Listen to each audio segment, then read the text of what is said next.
Good afternoon, ladies and gentlemen. Welcome to this session, All Hands on Deck for the Energy Transition. I'm Mirek Dušek, Managing Director at the World Economic Forum. We all know energy is fundamental to our lives and economies, and it's undeniable we have a great momentum around the energy transition. But we need to move faster to counter climate change while keeping energy access affordable and secure for all. And this is something that has been a big focus of our long-standing work on this triangle, including in this energy transition index work that we've been having with many of you in the room over the years. At the COP28 in the UAE, key goals were set, including doubling the rate of energy efficiency and tripling renewable energy capacity by 2030. And at the COP29, the financing of transition, especially in emerging and developing countries, was a central theme.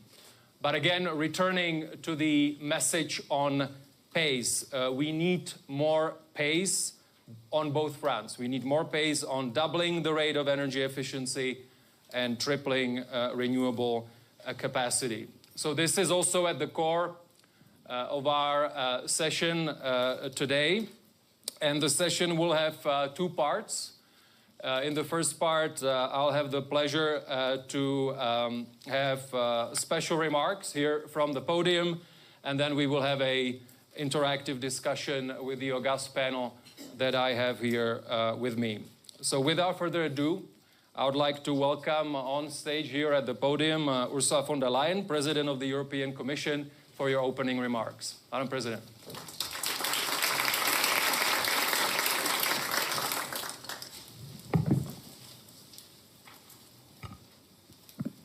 Thank you very much. Presidents, ladies and gentlemen, excellencies. It's wonderful to be here, and I'm very much looking forward to have the discussion about how we can boost global clean energy transition. And I would like to thank the World Economic Forum for shining a spotlight on this so important topic. Let me start with good news. And we need good news in these times. The world is moving faster than ever towards clean energy. Last year alone, global spending on clean energy hit a record of $2 trillion. For every dollar invested in fossil fuels, you had $2 invested in renewable energy. And the power sector, clean energy investments outnumber fossil fuel by 10 to 1. So this is a shift we've been working towards for years. And it was confirmed when we all collectively set bold targets, as you mentioned, at COP28. We said we will triple renewable energy and we will double energy efficiency by 2030. It is evident the clean energy transition is happening and it is there to stay.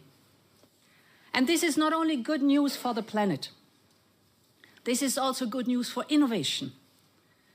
It is good news for energy independence because this is homegrown energy, so it creates good jobs at home. It's good for the economic competitiveness, and last but certainly not least, it lowers energy bills, so it's good for households and businesses.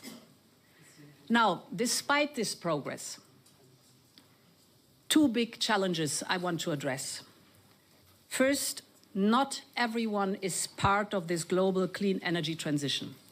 If you look at the African continent, for example, it is a continent with huge potential, as we all know, holding 60% of the world's best solar resources. Yet, it currently gets less than 2% of the global clean energy investments. 600 million people on the continent still lack access to electricity. This is not only unacceptable, it is also unfair. And that is why, together with President Ramaphosa, and global citizens, we launched the global campaign, Scale Up Renewables for Africa. The goal is very simple: bring clean energy to the communities that need it most, not only in Africa, but across the globe. My second point, we are not moving fast enough. It's also about scaling up manufacturing. Every region must be able to produce the technologies it needs. It's about grids, building or upgrading 25 million kilometers of them by 2030. It's about storage, developing the capacity to keep the lights on if the wind is not blowing or the sun is not shining. All this demands massive investments. And no company, no country, and no region can do this alone. We must work together, and we must act now.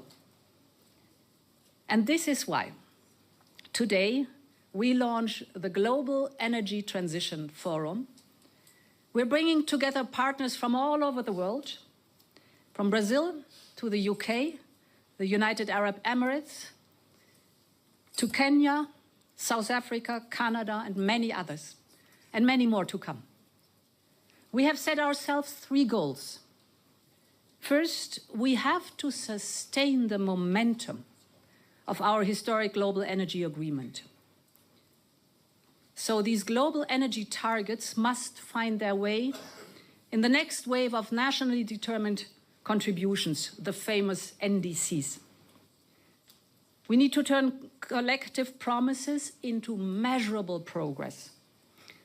So let me give you an example. In Europe, for example, we've raised our renewable target for 2030 to over 42%. Today, we are at 23%, so it's lots of good and hard work ahead of us. For example, if you take electricity in the European Union, 50% of our electricity now comes from renewables. But you all know the principle: only what gets measured gets done. So this is why we rely on the trusted partnership with the International Energy Agency to measure this progress of our goals. Our second goal, we have to turn these targets into very concrete projects. This is why under Brazil's COP leadership, this forum will focus on flagship initiatives. For example, projects that bring power to underserved communities, or projects that jumpstart new clean industries and scale up clean energy globally. So with that, we can learn from each other, we can exchange best practices and have progress in concrete projects, so it really changes the life of people on the ground. And finally, the Global Energy Transition Forum should help to unlock more investment. If we want to be faster, we need more investment. And I'm very glad that the UK is leading this change. Together, we will champion smarter financing with de-risking tools, blended finance, other solutions to lower costs, and attract private capital. We can also learn from African governments who are introducing tax breaks, public-private partnership, renewable energy incentives. And we see already that these efforts are bearing fruit. Because in the last 2 years, clean energy investments in Africa nearly doubled already. So, ladies and gentlemen, the Global Energy Transition Forum is all about connecting the dots, about making sure that governments, companies, investors find each other, as they do today here. In these times of harsh geostrategic competition, predictability, certainty, and reliability matters. I want to be very clear with my message. Europe stays the course, and we stand ready to work with all global actors to accelerate the transition to clean energy. Thank you very much.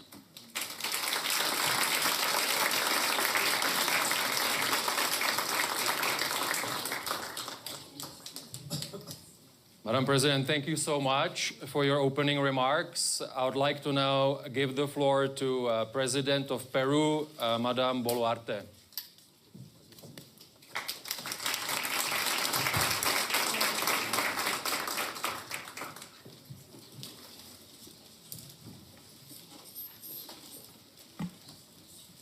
Señora Presidenta de la Comisión Europea, doctora Ursula von der Leyen, distinguidas altas autoridades de países. Distinguished President of the European Commission, Mrs. Ursula von der Leyen, distinguished panelists, ladies and gentlemen. Y representantes del sector privado, señoras y señores. Dear representatives of the private sector, ladies and gentlemen. La transición energética. The energy transition is an urgent and global imperative that aims to mitigate the effects of climate change and to guarantee energy security. Since our greenhouse emissions have produced climate change, we have realized that those emissions come from the use of different energies. Around 3/4 of global emissions are generated because of several circumstances. For example, the use of energy for the development of our lives, such as heating. Here in Davos, we are inside, we are indoors, and we need heating because the temperature outside is very, very low. Or maybe the other way around. There are some places on the planet that are very, very warm, very hot, such as Lima. We are now experiencing summer, so we need to use energies for the cooling systems. So, apart from the use of fossil fuel, we have had different problems that we needed to face. The climate change is the main threat that we are confronting ourselves as humankind, and Peru has suffered the consequences, such as last year we have suffered floods and forest fires, because we are very vulnerable as a country to the effects of climate change.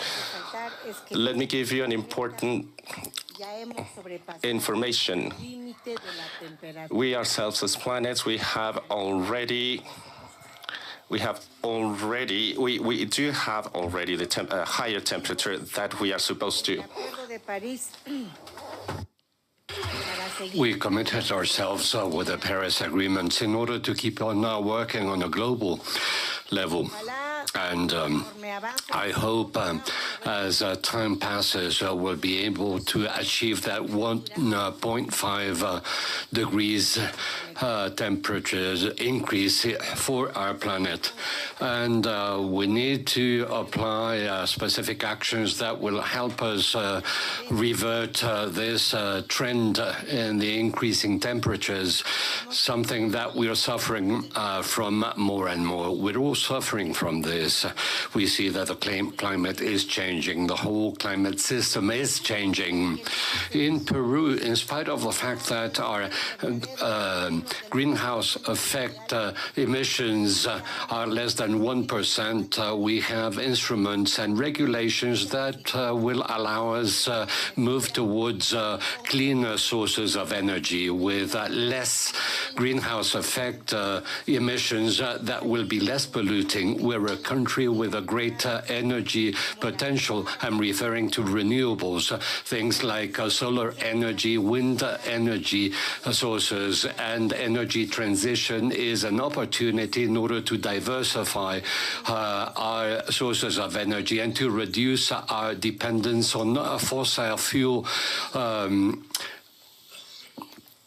inputs.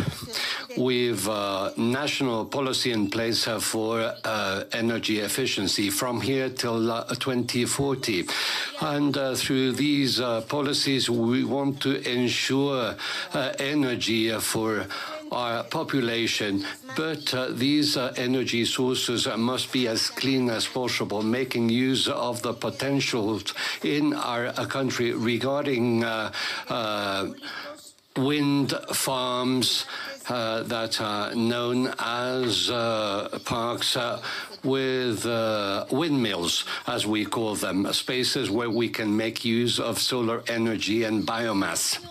In 2024, the energy production with renewables energies amounted to 12.8% in clean energy. And we hope that thanks to the modifications in regulations that the country has been implementing, we will make sure that the mitigation measures on a national level and with the commitment made by Peru regarding multiplying renewable energies by 3, we hope that we'll be able to promote greater participation of these energy sources in order to achieve the decarbonization objectives of our economy. In the same way, I can tell you that we have recently approved a national strategy against climate change from here till 2050. It's a strategy that seeks to achieve carbon neutrality in order to mitigate the greenhouse effect emissions and thus reduce them in our transport systems through the use of electrical vehicles and hybrid vehicles that will use less polluting fuels, because the idea is to make use of renewable energies up to 40%. This is why we'd like to invite investors to come to our country in order to invest in clean sources of energy, in order to be more sustainable, and in order to preserve all our beautiful natural resources. Peru is aware of the opportunities and challenges brought about by energy transition, and so we are working in collaboration with other countries in Latin America and other social partners in order to bring the necessary investments and to speed up the development of renewables and energy efficiency.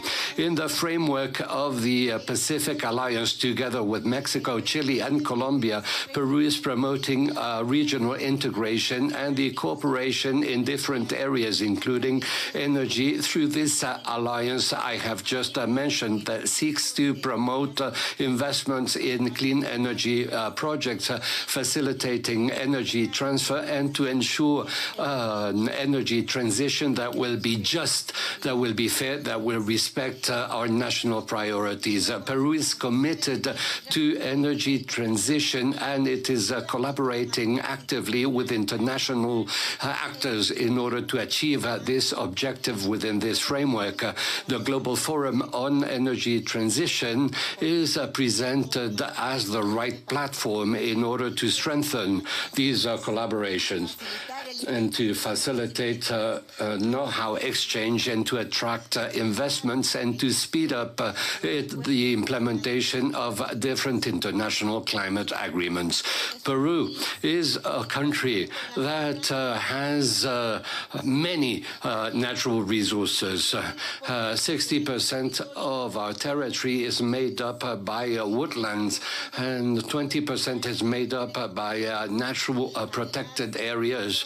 and we're also a very diversified country, but we're also a country with important mineral resources. We take up the first positions in the production of copper, silver, and zinc, and we have important sources for the generation of wind energy and hydroelectric energy. That is to say, we are a country with abundant natural sources of energy that favor energy transition. And this is a process that we are committed to, because we want to leave out classical fossil fuels and move towards less contaminating sources such as wind energy and solar energy.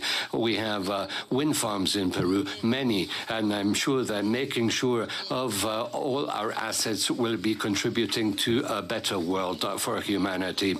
In Peru, our environmental framework is being optimized. Environmental permits are promoting the use of clean energies, and things are being sped up in order to achieve sustainable projects that will move towards carbon neutrality. So we are laying the basis in order to go from exporting minerals to becoming a country that will be transforming its resources into elements that will be indispensable for energy transition. Things like lithium batteries and electronic components that will lead towards cleaner energies, but also in order to improve and palliate poverty. Peru is the second country with the greatest production of copper in the world. It's a mineral. Copper is a mineral that is important for this transition towards clean energies. We have gold, we have silver, we have zinc, we have lithium. And we're just inviting investors. We're inviting investors who may wish to come to Peru, so that we'll work jointly and with an outlook to the future, and making use of minerals. But not only this, the idea is to be more responsible, each one of us, in order to start using clean energies and to protect our only home. And I'm speaking to our planet. And this is where we have the only and most important species, the human species. This is why it is important for all of us to make an effort and make a contribution from every single country, so that we'll be able to make an urgent change and go from fossil energies to clean energies. I think that we and future generations, our children, our grandchildren, humankind, will thank us for this if we get moving. Those of us who are leading countries, those of us who are leading companies, those of us who are leading organizations, those of us who are concerned and who want to change and move to cleaner sources of energies. And I know that they will be thankful for this, because we only have one home, and that is planet Earth. Thank you very much. Madam President, thank you so much for setting the stage. Let me now move to the discussion. Let me first introduce the panel. Minister Masudi, Minister of State for Environment of the Democratic Republic of the Congo. Please welcome. Merci. Dr. Fatih Birol, Executive Director at the International Energy Agency. Welcome. Mr. Gurdeep Singh, Chairman and Managing Director, NTPC India. Thank you. Lars Sorensen, Chairman of the Board of Directors, Novo Nordisk Foundation. And Mr. Wierod, Chief Executive Officer, ABB. Let me start with you, Dr. Birol. Where are we with the energy transition? How can we move faster? And what is the role of this new initiative? So first of all, may I thank World Economic Forum for organizing this event, joining Madam President von der Leyen. And Madam President, thank you very much once again to announce this forum, the new forum, new initiative. This is so timely to accelerate our transition. Now, dear colleagues, in COP28, we had this global target, which is really a big achievement to have the target. And again, kudos to Madam President for being a leader among others with the Emirates and the others to push this target. We have a tripling of renewable capacity and doubling energy efficiency. I will tell you where we are now after 2 years. In fact, the news is not so bad. For renewables, we said tripling between now and 2030. And our current estimate is, with the projects which have their FIDs, we are going to see 2.7 times. Not 3 times, but a 2.7 times increase of renewables, which is not bad, and we can even accelerate this and come to that level. Second, in terms of energy efficiency, this is the problem, because doubling meaning, doubling from what? So global energy efficiency was about 2% per year increase. Doubling would have meant 4% efficiency improvement each year, but 2024, global energy efficiency improvement was even below the historical average. It was 1%. So this is a problematic area. So this is where we are. And if you ask me, there are many challenges in front of the clean energy transition globally. Many of them, if I have to pick up one of them, and I'm a man who makes his hands dirty with data, I can tell you the fault line is the following. Madam President said we have today $2 trillion clean energy investments. And 10 years ago, it was 1 trillion. Big growth from 1 trillion to 2 trillion. What is the problem? Of this 2 trillion, 85% of this clean energy investment take place in the advanced economies in China. 15% takes place in the countries where you have the 60% of global population. I don't know if I gave too many numbers, but so 15% of the clean energy investments are happening in the 60% of global population, which is Africa, Latin America, Asia, and so on. So how are we going to make sure that the clean energy investments and the projects in these countries are going to meet? This is the fault line of, for me, the biggest problem. And within those 3 regions, they are all challenging, but Africa is the main problem, main challenge today. Africa, even though Africa has only 2.5% of the global emissions responsibility, has a big problem. And I can tell you, as I mentioned the other day, in all this data, which breaks my heart, all this energy data is the following. Global solar is today the cheapest electricity generation in the world. Wherever you go, 90% of the world, solar generation is the cheapest. And Africa, we have about 60% of the good quality solar energy. And yet, amount of solar electricity we generate in entire sub-Saharan Africa is less than electricity from solar we produce in Netherlands.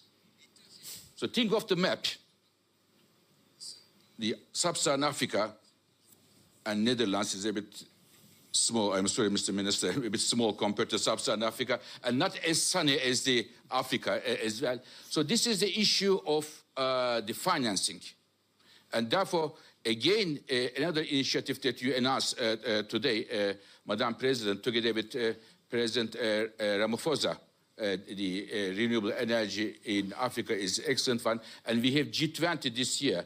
The South Africa is leading. We have the Mr. Minister. Mr. Minister, this, I believe, based on our discussion, this is one of the key topics that you are going to tackle in the context of G20.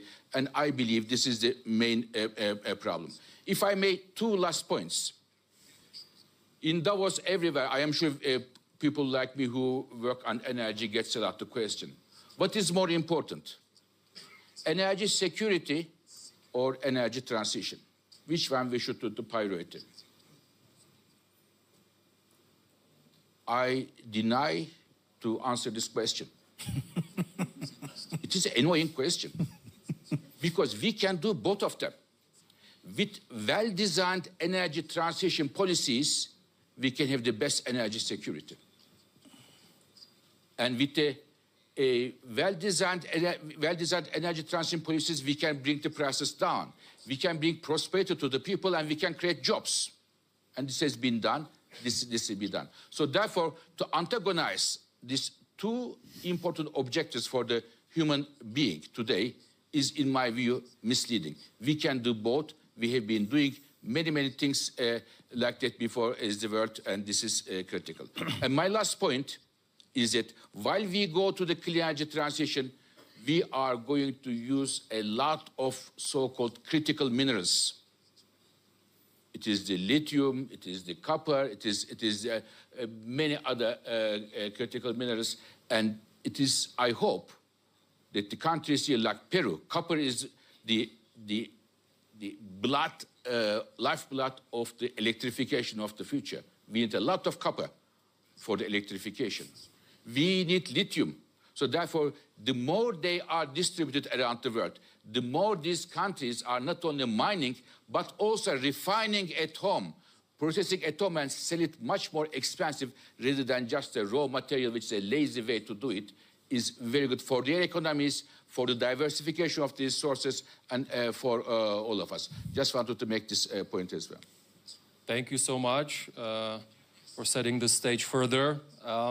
I'd like to now go to Mr. Sorensen at the Novo Nordisk Foundation. The company is more known in the medical sector, but the foundation is now, I understand, expanding its focus also on the clean energy sector. Tell us more. Yes, thank you very much. Thanks for the invitation. I'm not a philanthropist. I'm a capitalist, but with a long time perspective. I come from the industrial sector, and hence our view is very much influenced by the fact that we view things from a practical perspective. I'll be short in consideration of time. I'll just tell you what we are engaged in. It is primarily from a European perspective, but I believe that the solutions and the initiatives that will come out of our activities will have global implications. First, we are trying to develop biologic processes which can convert CO2 captured from point sources to different kinds of usable raw materials, for instance, fermentation media, which means that we can reduce the amount of sugar and the amount of agriculture that goes into fermentation, and hence we get a double positive effect. Such applications will, of course, also be useful anywhere in the world. We take a very strong interest in nuclear. We believe we will not be able to resolve the challenge that we have without expansion of nuclear. And in particular, we are looking at small modular reactors as an opportunity to expand capacity, but with a distributed location together with industrial clusters.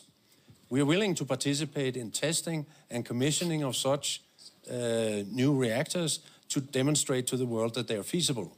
We also take an interest and are starting to invest in fusion. We believe, actually, if we can believe our American colleagues, that the timeline is shorter than we think before it might prove its case, and therefore maybe in 10, 15 years prove an alternative. We're investing in supercomputing, artificial intelligence, machine learning to simulate energy systems, to ensure that we can analyze and implement energy efficiencies in housing, in industry. We can improve productivity in industry, and we can improve productivity of the public sector. And finally, we're trying to build a quantum computer, which is based on life science algorithms, will be able to make breakthroughs in the world. For instance, learn how nitrogen is fixated from the air, that the plants can do it. We should be able to do it. And hence we can manufacture fertilizers in a much, much more harmless way than it is currently being done. Thank you. Thank you so much. Moving to Mr. Singh, NTPC. India is growing fast. There's also large clean energy ambitions. What is the role of your company in all that? Yeah, thank you, and thank you for inviting me here. As all of you will be knowing that India has taken a lead role for the transition, and it is one of the largest economy and the fastest growing economy which has really come up to the Paris Agreement, and in fact, we have revised upward. The government has announced, our Honorable Prime Minister has announced about 500 gigawatt going up to 2032. As far as NTPC is concerned, we are the largest power generating company supplying 25% of the total electricity in just a second. I can tell you that this population, what we are feeding is around 350 million people, which is the entire Europe on that size. And as a company, we are quite committed for the growth of the renewable and the fastest growth of the renewable. So we had a target of 60 gigawatt of the renewable energy by 2032.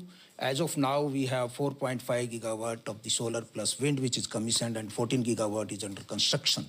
Along with that, it's not only this solar plus wind, but also we are now entering into the nuclear. And as was mentioned, both whether it's going to be SMR or whether it's going to be the conventional one.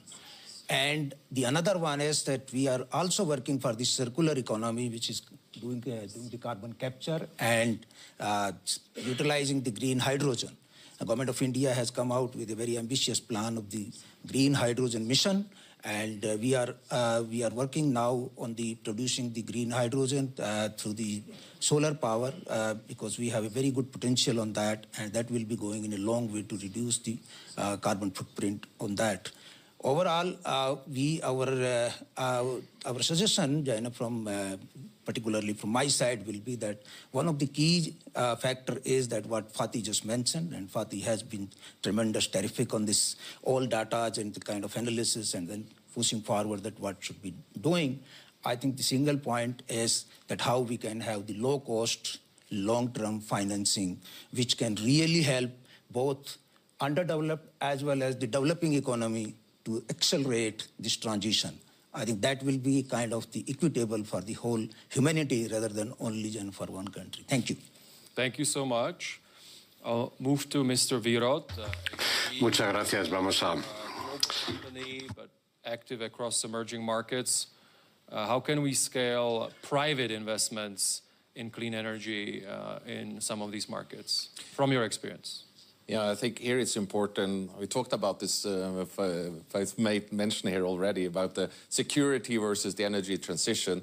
I think kind of you have to first get the energy security because to get society up and running, and that's what we've seen. So we are helping industries in those new economies getting stable and reliable power, because that's when also investors are willing to put in capital so that you can grow growth and industry. So helping that stable energy grid, but then I fully agree that the next step need to be that energy transition when so kind of to skip one level and jump straight with all the additions that are needed in the future that goes into renewable energies. And I think but for us, I would also say on a global scale, we are part of also the CO Alliance group, where we're looking at many companies are able to reduce their energy emissions or the CO2 emissions at the same time while growing the revenue. And I think that's an important part. So the kind of the energy transition it's a business case, so you can do it while you're running a business because the technology does exist. It is available. And sometimes that's one of my big frustrations, that we don't always use the technology that we have developed over the years, especially in the field of energy efficiency. So there I kind of, and my call and ABB's call also is to help industries to become both leaner, more productive, but also cleaner. And we do that through electrification in a greater scale of using kind of doing this electrification of everything, because that's how you're able to drive efficiency, but is also able to reduce your carbon footprint and operations. And I'm happy to see that, as you say, all the companies part of the alliance are able to do it. So it's more to use that power of innovation that sits in the industry Financing needs to be there, but I would really try more to, instead of coming with very detailed programs how to fix things, use the power of innovation of the industry, because I believe we also as private companies can help really to drive this energy transition much faster.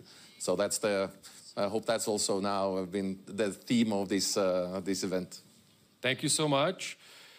Madam Minister, Minister Masudi, your country has, is endowed with many sources of clean energy, and you're of course using them already, but how can you turbocharge it for the benefit of your country and also for the benefit of the continent? Over to you. Oui, merci beaucoup pour cette opportunité. Thank you very much for giving me the opportunity to speak today. I'd like to talk about the Democratic Republic of Congo, which I consider as a solution providing country facing all these climatic challenges. We have the potential to rescue mankind. Our forests are absorbing more than 25 gigatons of CO2 production, which we're not responsible for, as was said earlier by the professor. And we have 10% of the sweetwater resources. Our Congo River represents 41,000 cubic meters of flow per second, which means that with the other rivers, we can have 100,000 megawatts of potential. The Dinga dam supplies 44 megawatts. We also have critical minerals, which allow us to walk towards the energy transition. Now, I'm talking about my country as a potential country and a potential for investments. Holland has a potential for photovoltaic energy that exceeds that of Africa. And photovoltaic energy in Africa means that that's where we need to go. That's where we need to invest. And we have investors in this room. Please, this is an investment opportunity. This would be also an investment with a very large ROI. So it's a great opportunity for investments. In our country, we have the strategies to fight the earth warming, preserving our forests and increasing energy production. We need to decrease the pressure on our forests, the wood from which is also used as energy.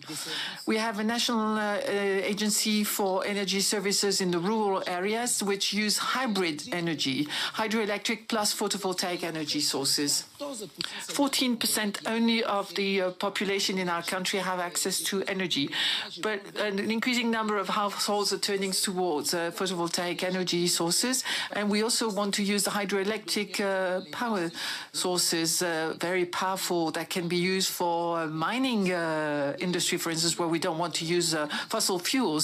And electricity for the public grid is based on photovoltaic energy, but we have here big investment opportunities. So I really would like to turn to all the investors, all the businessmen that I just heard, and ask them to come and invest in our country. There is the potential, and it's not enough. I mean, it's all very well to have the potential, provided you have the technology and also the transportation resources, because energy is not something that you produce and then you store it and keep it. You have to ship it or take it somewhere else, and we need investments to provide a chain where energy can be produced locally, but then can be ferried where it's needed. And so we need the technology to transport the energy towards people who are going to consume it. And that's as much as I can say regarding our country, the Democratic Republic of Congo.